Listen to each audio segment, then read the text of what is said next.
Hello everyone, welcome to Loving Life conversation series, People Who Change the World. Today we have Neal Zuckerman, Senior Partner, Head of Global Media Practice at Boston Consulting Group. Welcome, Neal. Thank you, Faye. Thanks for having me. As you rise through the ranks, you actually have to unlearn, such as do. attention to details. Then what are the things you have to learn as you rise through the ranks? Oh, what a good question. Well, look, I think there are things that transcend, of course, right?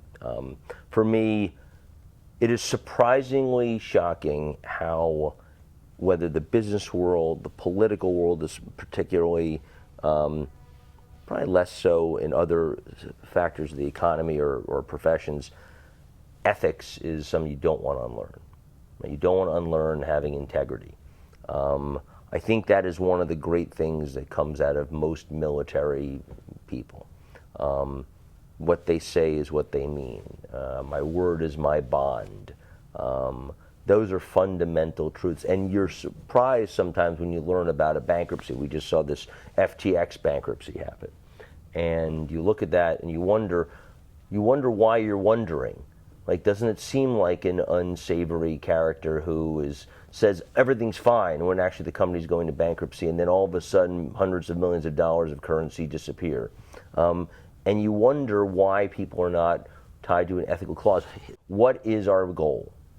It's not to take a hill. It's not simply to do something minor or feed the troops or get through the day. It's bigger objectives, and how to figure out how you keep the big objective in the front, not the back, but the front of your mind while you're pursuing minor or micro topics to get there. And how you have to say to yourself, as long as the macro goals are met, we're doing okay. And secondly, which is the exact opposite of attention to detail, how do you intentionally turn down the noise? How do you not let individual hits knock you off? Kennedy said this in his speech at Vanderbilt. He says, you need to be a participant and not an observer. Whether you're a winner or a loser. And he was talking about elections, running for office.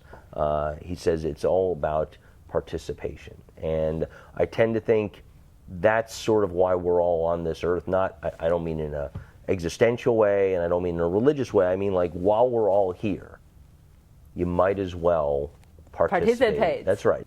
You have to just take on more than you think you can. You have to take on more than you think you can. You have to take on more than you think you can, because you probably can do more than you think you can. And sort of back to the example of the soup kitchen and the tennis, I think my uncle could probably take on more. My father probably can't take on more the number of hours he works, but the reality is that we can always do a little bit more. And I think one can be pleasantly surprised that the more they take on, they can handle it. Now, are they spending enough time on the things that matter? So an argument against what I just said would be, well, if you take on too many things, are you spread too thin? Are you not able to spend the time on it? And maybe if you say yes more than you say no, maybe you actually can open your horizons. And maybe by doing more intentionally, you're not waiting as much. You're being more proactive, which I think is one of my traits as well, being proactive, seeking out the opportunities. You don't want to have regrets in life. You don't. Now, you may say, well, I chose not to do this because of these other things in my life required more attention. I should have gone for the job, but my family wanted to stay in New York. Or I should have gone for that other position, but I really wanted to be somewhere else. But those are choices. If you get to actively make the choice, that's great. But don't let the choice happen to you. You want to proactively make those choices for yourself. Around Christmas time, before New Year's, good time to reflect on, and did I make good use of the year?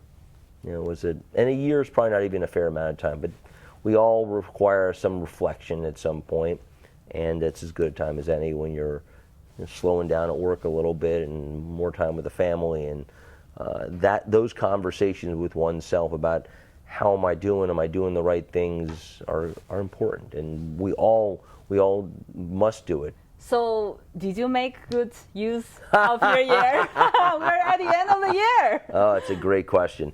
I think I did okay. I'm a pretty tough grader on myself and therefore on others. Although back to my earlier point, that's part of the other part of maturity of different things at different levels.